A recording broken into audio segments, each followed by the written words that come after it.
Hello everyone, আসসালামু আলাইকুম। আশা করি যে যেখানে বসে ভিডিওটি দেখছেন সবাই ভালো আছেন, সুস্থ আছেন। নতুন আরও একটি রেসিপি নিয়ে হাজির হয়ে গেলাম। আজ আমি আপনাদের সাথে শেয়ার করছি ঝটপট একটা সকাল অথবা বিকালের নাস্তা রেসিপি। আর পাউরুটি দিয়ে এই রেসিপিটা 5 মিনিটেই তৈরি করা যায়, এতটাই সহজ আর খুবই ইয়ামি, ছোট বড় সবাই পছন্দ করবে। তাহলে আর বেশি কথা বাড়াবো না, চলুন রেসিপি দেখে আসি। প্রথমেই আমি একটা পাউরুটি নিয়ে নিয়েছি। তো এখানে আসলে কয় পিস দিয়ে করব এটা এখন বলা যাচ্ছে না, এটা হচ্ছে আমি পরে বলে দিব। তো একটা বোল নিয়ে নিয়েছি, এই পাউরুটির একটা মিশ্রণ বানাতে হবে আমাকে। তো এজন্য বোলের মধ্যে এখন দিয়ে দিচ্ছি হচ্ছে কাঁচামরিচ, আর এই রেসিপিতে অবশ্যই কাঁচামরিচটা দিতে হবে। আর এখানে আপনারা মরিচ আপনাদের স্বাদ অনুযায়ী ব্যবহার করবেন। তারপর দিয়ে দিচ্ছি এখানে হচ্ছে পেঁয়াজ কুচি, আর পেঁয়াজের পরিমাণটা একটু বেশি পরিমাণে দিতে হবে। আপনি আসলে কতগুলো ডিম দিয়ে করতে চান সেই অনুযায়ী পেঁয়াজ দিয়ে দিয়েছি। তারপর দিয়ে দিলাম স্বাদ মতো লবণ, আর এখন দিয়ে দিচ্ছি এখানে এটা হচ্ছে চাট মশলা, আর এখন দিচ্ছি হচ্ছে একটু চিলি ফ্লেক্স। চিলি ফ্লেক্সটা হচ্ছে আপনাদের ইচ্ছা, এটা না দিলেও সমস্যা নেই। যদি চিলি ফ্লেক্সটা না দেন তাহলে কিন্তু কাঁচা মরিচটা একটু বাড়িয়ে দিবেন। এখন হচ্ছে আমি একটু হাত দিয়ে মাখিয়ে নিব। এই পর্যায়ে আমি একটু হাত দিয়ে মাখিয়ে নিচ্ছি যাতে করে পেঁয়াজ মরিচ সব কিছু ভালোভাবে আর যে মশলা দিয়েছি ভালোভাবে মিশে যায়। ওই জন্য যেহেতু ডিম দেওয়ার পরে আমি এর মধ্যে হাত দিব না, ওই জন্য আগে থেকে ভালো করে মাখিয়ে নিয়েছি। এই পর্যায়ে হচ্ছে আমি এখানে ডিম দিয়ে দিচ্ছি। আর আজকে হচ্ছে আমি 4টা ডিম দিয়ে করছি আর কি। তো আপনারা চাইলে আরও বেশি করতে পারেন, আবার কমও করতে পারেন। এখন ডিম দিয়ে দিয়েছি। এই পর্যায়ে কাঁটা চামচ দিয়ে আমি ডিমটাকে ভালো করে ফেটে নিচ্ছি। আর এই পর্যায়ে কিন্তু আপনাকে ভালো করে ফেটে নিতে হবে। আর এটা আপনি চাইলে হাত দিয়েও করতে পারেন, তবে অন্য কিছু দিয়ে করার দরকার নেই, কাঁটা চামচ অথবা হাত দিয়েই করবেন, তাহলে এটা ভালো হবে।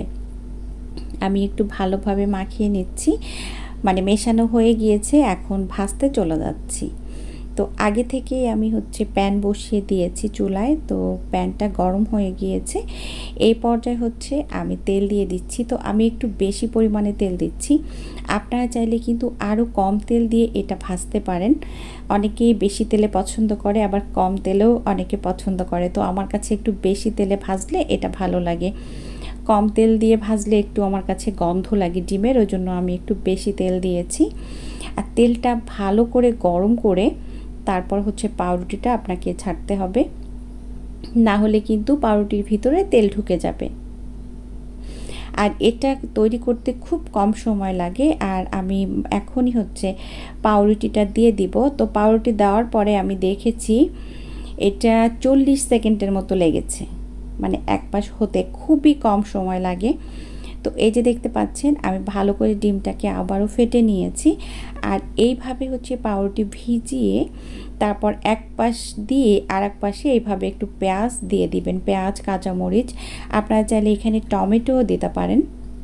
তো এইভাবে দিতে হবে। আপনি যদি এই পাশেও পেঁয়াজ দিতে চান উল্টাতে গেলে তখন কিন্তু সেটা আবার ছাড়াই যায় চারিপাশে, তো এই পাশে না দিলেও হবে, আপনাকে ওই পাশটাই দিতে হবে। এই পর্যায়ে হচ্ছে আপনারা চাইলে পাশে কিন্তু আর একটা দিয়েও করতে পারেন। তো আমি যেহেতু ভিডিও করছি তাই আসলে আমি এতগুলা দিব না, আমি একটা একটা করেই ভাজি করে নেব। আর এইভাবে এই যে হচ্ছে একটা কাঁটা চামচ আর একটা স্প্যাচুলা দিয়ে আমি হচ্ছে উল্টে নিলাম। তো এই যে দেখতে পাচ্ছেন এটা কিন্তু হয়ে গিয়েছে। একদমই সহজ আর খুবই মজাদার একটা রেসিপি, ছোট বড় সবাই খুব পছন্দ করবে। এইভাবে হচ্ছে আমি এখন সবগুলো ভেজে নিব। তো এটা কিন্তু ভাজা হয়ে গিয়েছে। এই পর্যায়ে আমি কোনো কাটাসাটা কিছুই করিনি, মানে আমি টেনে টুনে দেইনি, একেবারে নর্মাল রেখেছি। তো 1 মিনিটের মধ্যেই ভাজা হয়ে গিয়েছে।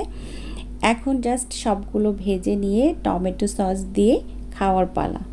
আশা করছি আজকের রেসিপি আপনাদের কাছে ভালো লেগেছে। এতক্ষণ সাথে থাকার জন্য সবাইকে অসংখ্য অসংখ্য ধন্যবাদ। সবাই ভালো থাকবেন, আমার জন্য দোয়া করবেন। আগামী রেসিপি দেখার আমন্ত্রণ জানিয়ে বিদায় নিচ্ছি। আল্লাহ হাফেজ, আসসালামু আলাইকুম।